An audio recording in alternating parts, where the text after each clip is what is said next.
سورۃ الرحمن 3 رکوع 78 آیات پر مشتمل مدنی صورت ہے۔ ترتیب مصحف کے اعتبار سے اس کا نمبر 55 ہے۔ اس سورت کی پہلی آیت میں الرحمن کا لفظ آیا، اسی وجہ سے اس سورت کا نام سورۃ الرحمن رکھا گیا ہے۔ اس سورت میں توحید باری تعالیٰ پر کائناتی شواہد قائم کیے گئے، قیامت کے مناظر ہیں، جہنم کی ہولناکی ہے، اور خاص طور پر جنت اور اس کے خوشنما مناظر کو بڑے احسن انداز میں بیان کیا گیا ہے۔ اس سورت کو عروس القرآن یعنی قرآن کی دلہن کہا جاتا ہے، اس لیے نبی علیہ الصلوۃ والسلام نے فرمایا ہر چیز کی ایک دلہن ہوتی ہے، اور قرآن کی دلہن سورۃ الرحمن ہے۔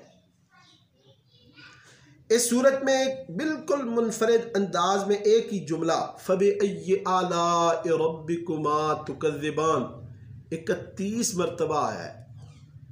حضرت جابر فرماتے ہیں، شعب الایمان کی یہ حدیث ہے، حضرت جابر فرماتے ہیں کہ رسول اللہ اپنے اصحاب کے پاس گئے، ان کے سامنے شروع سے آخر تک سورۃ الرحمن پڑھی، صحابہ خاموش رہے۔ آپ نے فرمایا میں نے جنات سے جب ملاقات کی تب یہ سورۃ رحمان پڑھی، انہوں نے تم سے اچھا جواب دیا تھا۔ جب بھی میں یہ پڑھتا فَبِأَيِّ آلَاءِ رَبِّكُمَا تُكَذِّبَانِ تو جنات اس کے جواب میں آگے سے یہ کہتے لَا بِشَيْءٍ مِّن نِّعَمِكَ رَبَّنَا نُكَذِّبُ فَلَكَ الْحَمْدُ، اے ہمارے رب ہم تیری نعمتوں میں سے کسی چیز کو نہیں جھٹلاتے، حمد تیرے ہی لیے ہے۔ فَبِأَيِّ آلَاءِ رَبِّكُمَا تُكَذِّبَانِ، تم اپنے رب اللہ کی کون کون سی نعمتوں کو جھٹلاؤ گے۔ سب سے پہلے رکوع میں اللہ رب العزت نے فرمایا الرحمن علم القرآن خلق الانسان علمہ البیان۔ رحمان نے اپنے رسول مکرم کو قرآن کی تعلیم دی۔ اللہ پڑھانے والا، رسول اللہ پڑھنے والے، دونوں کمال پر۔ اللہ نے پڑھانے میں کچھ نہیں چھوڑا، رسول اللہ نے پڑھنے میں کچھ نہیں چھوڑا۔ تو یوں اللہ تعالیٰ نے قرآن کی تعلیم کو رسول اللہ پر مکمل فرمایا، اور قرآن میں اللہ رب العزت نے ہر چیز کا ذکر بیان فرمایا، اور ہر خشک تر وتفصیل لکل شیء ولا رطب ولا یابس الا فی کتاب مبین، ان سب کی تعلیم اللہ نے اپنے حبیب کو عطا فرمائی۔ قرآن کریم کی تعلیم اور انسان کو اس کے پڑھنے کا سلیقہ سکھانا، اسے قوت بیان کا عطا کرنا، یہ اس کی ابتدائی آیات میں ہے۔ سورج اور چاند اصحاب کے ایک نہایت ہی دقیق نظام کے تحت چل رہے ہیں، پودے درخت بھی اللہ کے نظام کے پابند ہیں، یہ اللہ کے سامنے سجدہ ریز ہیں۔ اس اللہ نے آسمان کو بلند کیا، عدل و انصاف کا مظہر ترازو اسی نے پیدا کیا۔ وَأَقِيمُوا الْوَزْنَ بِالْقِسْطِ وَلَا تُخْسِرُوا الْمِيزَانَ، لہذا ناپ تول میں کمی نہ کرو۔ زمین کو اس انداز پر پیدا کیا کہ تمام مخلوقات اس پر بآسانی زندگی بسر کر سکیں۔ ان نعمتوں میں غور کرو۔ فَبِأَيِّ آلَاءِ رَبِّكُمَا تُكَذِّبَانِ، تم اپنے رب کی کون سی نعمتوں کا انکار کرو گے؟ ایسی مٹی جو خشک ہونے پر بجنے لگ جاتی ہے، ہماری اللہ کی قدرت کا کمال دیکھو۔ ہم نے اس سے نرم و نازک جسم والا انسان پیدا کیا، جنات کو بھڑکنے والی آگ سے پیدا کیا۔ فَبِأَيِّ آلَاءِ رَبِّكُمَا تُكَذِّبَانِ، تم اپنے رب کی کون سی نعمتوں کو جھٹلاؤ گے؟ وہی اللہ دونوں مشرقوں اور مغربوں کا رب ہے۔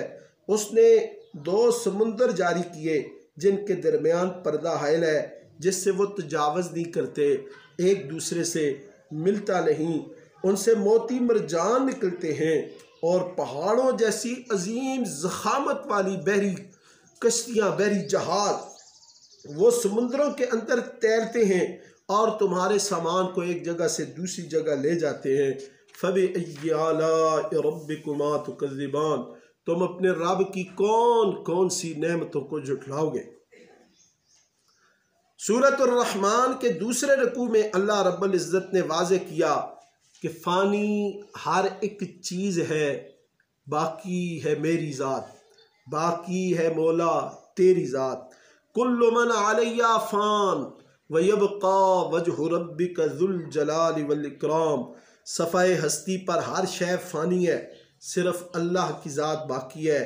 زمین و آسمان کی ہر مخلوق اس سے اپنی حاجتیں مانگ رہی ہیں، اور کل یوم ہوا فی شان، ہر روز وہ ایک نئی آن نئی شان میں ہے۔ پھر تم اپنے رب کی کون کون سی نعمتوں کا انکار کرو گے۔ یاد رکھو عنقریب وقت آ رہا ہے جب ہم تمہاری خبر لینے کے لیے فارغ ہو جائیں گے۔ اے جن و انس، اگر تم زمین اور آسمان کی سرحدوں میں سے نکل کر بھاگ سکتے ہو تو بھاگ کر دیکھو، تم نہیں بھاگ سکتے، اس لیے تم یہ سمجھ جاؤ کہ تم اللہ کا مقابلہ بھی نہیں کر سکتے۔ تم خدا کی کن کن نعمتوں کو جھٹلاؤ گے۔ فَبِأَيِّ آلَاءِ رَبِّكُمَا تُكَذِّبَانِ، اس وقت کیا بنے گا جب آسمان پھٹ جائے گا اور لال تیل کی طرح یہ سرخ ہو جائے گا۔ اس روز مجرم اپنے چہروں سے پہچانے جائیں گے، اور وہ لوگ جنہوں نے قیامت کو جھوٹ قرار دیا تھا ان کا مقدر جہنم ہوگا، کھولتے ہوئے پانی کے اندر وہ گردش کرتے رہیں گے۔ فَبِأَيِّ آلَاءِ رَبِّكُمَا تُكَذِّبَانِ، تم اپنے رب کی کون کون سی نعمتوں کو جھٹلاؤ گے۔ پھر فرمایا وَلِمَنْ خَافَ مَقَامَ رَبِّهِ جَنَّتَانِ، جو شخص اپنے رب کے حضور پیش ہونے کا خوف رکھتا ہو، اس کے لیے دو باغ ہیں، دو جنتیں ہیں جن میں ہری بھری ڈالیاں ہیں، اور دونوں باغوں میں دو چشمے جاری ہیں، ان میں پھل طرح طرح قسموں کے ہیں۔